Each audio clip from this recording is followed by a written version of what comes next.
Hi friends, ఎలా ఉన్నారు? Welcome back to my channel. Friends, ఈరోజు వీడియోలో మనం మన ఎస్బీఐ క్రెడిట్ కార్డ్ బిల్ ఏదైతే ఉందో అది మన ఎస్బీఐ కార్డ్ యాప్లోనే ఎలా పే చేయాలని చెప్పి నేర్చుకుందాము. అండ్ అది కాకుండా కొన్ని డీటెయిల్స్ కూడా అందులో minimum due, out standing due ఇవన్నీ ఏంటో అది కూడా మీకు చెప్తాను. కొత్త వాళ్ళైతే మీకు కూడా కొంచెం తెలుస్తుంది, ఓకేనా? సో వీడియోని స్కిప్ చేయకుండా లాస్ట్ వరకు చూస్తుండండి, అందరికి ఉపయోగపడే వీడియో ఇది.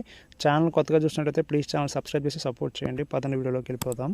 ఫస్ట్ ఆఫ్ ఆల్ మనం ఎస్బీఐ కార్డ్ యాప్లోకి వెళ్తున్నాను. ఎస్బీఐ కార్డ్ యాప్లోకి వెళ్ళినట్లయితే ఈ విధంగా వస్తుంది.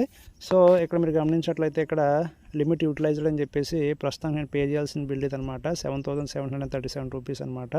సో ఇక్కడ మీకు total amount due, minimum amount due, amount paid, payment date అని చెప్పేసి ఇవన్నీ వస్తాయి. ఇది టోటల్ అమౌంట్ డ్యూ, ఆల్రెడీ నేను ఇది పే చేస్తాను, అందుకే పేడ్ అని చెప్పి వచ్చిందనమాట. ఓకే, మీకు బిల్లు ఎప్పుడు జనరేట్ అవుతుంది అని చెప్పేసి మీకు ఇక్కడ మీకు కనిపిస్తుంది. ఇగోండి, summary of last statement dated 21 September 2024. ప్రతి నెల 21 సెప్టెంబర్కి నాకు బిల్ జనరేషన్ అయితే అవుతుంది. సో మీకు ఎప్పుడు బిల్ జనరేషన్ అవుతుందో మీకు దానిపైన ఉంటుంది, అది మీరు చూడొచ్చు, ఓకేనా?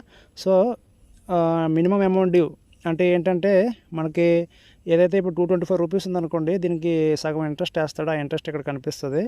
ఈ అమౌంట్ ఎప్పుడు మీరు కట్టకూడదు, ఈ మినిమం అమౌంట్ డ్యూ అమౌంట్ ఏదైతే ఉందో అది మీరు కట్టకూడదు. ఎప్పుడు మీరు టోటల్ అవుట్ స్టాండింగ్ మాత్రమే పే చేయాలి, ఓకేనా? ఫుల్ పేమెంట్ మాత్రమే చేయాలి, ఎప్పుడు మినిమం అమౌంట్ ఎప్పుడు పే చేయకూడదు. సో ఇంకా అకౌంట్ డీటెయిల్స్ మీరు క్లియర్గా తెలుసుకుందాం అనుకుంటే ఇక్కడ వ్యూ అకౌంట్ డీటెయిల్స్ ఆప్షన్ పైన క్లిక్ చేస్తే ఇక్కడ మీకు ఇంకా క్లుప్తంగా కనిపిస్తుంది. ఇక్కడ చూసారా, అన్బిల్డ్ అమౌంట్, తర్వాత అవుట్ స్టాండింగ్ అమౌంట్ మనం ఎప్పుడు పే చేయాలి. అవుట్ స్టాండింగ్ అమౌంట్ అంటే ప్రస్తుతం మీరు పే చేయాల్సిన అమౌంట్ అనమాట ఇది, ఓకేనా? మినిమం అమౌంట్ డ్యూ పైన ఎప్పుడు పే చేయొద్దు, అవుట్ స్టాండింగ్ అమౌంట్ మాత్రమే మీరు పే చేయాలి, ఓకేనా?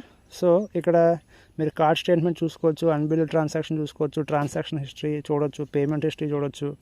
మీకు ఏమేమి కావాలో అన్నీ మీకు కావాల్సినవన్నీ ఇక్కడ మీరు చూసుకోవచ్చు అనమాట.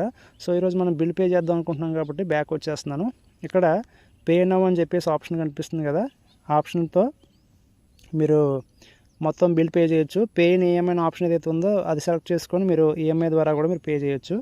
సో నేను మొత్తం బిల్ పే చేద్దాం అనుకుంటున్నాను. సో పే నౌ అనే ఆప్షన్ పైన క్లిక్ చేశాను.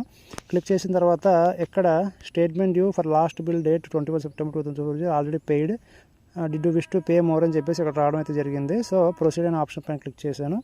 క్లిక్ చేసినట్లయితే ప్రొసీడ్ అనే ఆప్షన్ పైన క్లిక్ చేస్తున్నాను మళ్ళీ ఇంకొకసారి. సో ఇక్కడ మీరు గమనించినట్లయితే ఇక్కడ నా మొబైల్ నెంబరు, తర్వాత కార్డ్ నెంబరు, తర్వాత ఈమెయిల్ ఐడి కనిపిస్తుంది.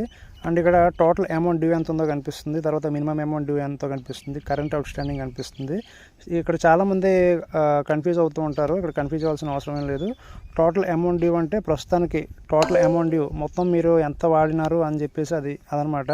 మినిమం అమౌంట్ డ్యూ వచ్చి ఏమీ లేదు, ఓకే? కరెంట్ అవుట్ స్టాండింగ్ ప్రస్తుతానికి 7,737 రూపాయలు పే చేయాల్సి ఉందన్నమాట.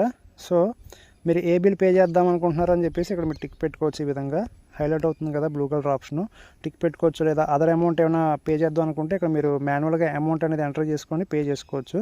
So current out standing amount ఎంత ఉందో అది నేను పే చేద్దాం అనుకుంటున్నాను. సో దీనిపైన క్లిక్ చేస్తున్నాను, పే నౌ అనే ఆప్షన్ పైన. పే నౌ అనే ఆప్షన్ పైన క్లిక్ చేసినట్లయితే please select a valid bank to proceed అంటుంది. సో నేను state bank of India internet banking, లేకపోతే డెబిట్ కార్డా, లేకపోతే యూపీఐ అని అడుగుతుంది. నేను యూపీఐ సెలెక్ట్ చేస్తాను. సెలెక్ట్ చేసిన తర్వాత పే నౌ అనే ఆప్షన్ పైన క్లిక్ చేశాను. క్లిక్ చేసిన తర్వాత your payment request is being processed అని చెప్పేసి ఈ విధంగా వస్తుంది. ఇక్కడ మీకు యూపీఐ అని చెప్పి ఆప్షన్ కనిపిస్తుంది కదా, దానిపైన క్లిక్ చేయండి. ఫోన్పే ఇవన్నీ చూపిస్తుంది అనమాట, ఓకే? ఫోన్పేలోకి నేను వెళ్తున్నాను, ఓకే? ఫోన్పేలోకి వెళ్ళినట్లయితే ఇక్కడ open UPI ID linked mobile app, select transaction, authorised payment అని చెప్పేసి వచ్చింది. మన ఫోన్పేలోకి ఈ విధంగా వచ్చేస్తుంది, ఓకేనా? ఇక్కడ క్రెడిట్ కార్డ్ బిల్ అనేది నేను పే చేస్తున్నాను, ఓకే? సో దీనిపైన క్లిక్ చేస్తున్నారు, పే అనే ఆప్షన్ పైన. క్లిక్ చేసినట్లయితే ఇక్కడ మీ యొక్క 6 డిజిట్ యూపీఐ పిన్ ఏదైతే ఉంటుందో అది మీరు ఎంటర్ చేయాల్సి వస్తుంది. ఇది ఎంటర్ చేసేసి ఓకే అనే ఆప్షన్ పైన క్లిక్ చేసినట్లయితే మీ బిల్ పేమెంట్ అనేది సక్సెస్ఫుల్గా అయిపోద్ది అనమాట. సో ఈ విధంగా మీరు బిల్ పేమెంట్ అనేది ఈజీగా చేసుకోవచ్చు. సో ప్రస్తుతం నేను బిల్ పే చేద్దాం అనుకోవట్లేదు, ఎందుకంటే నాది బిల్ జనరేషన్ డేట్ ఇంకా టైం ఉంది.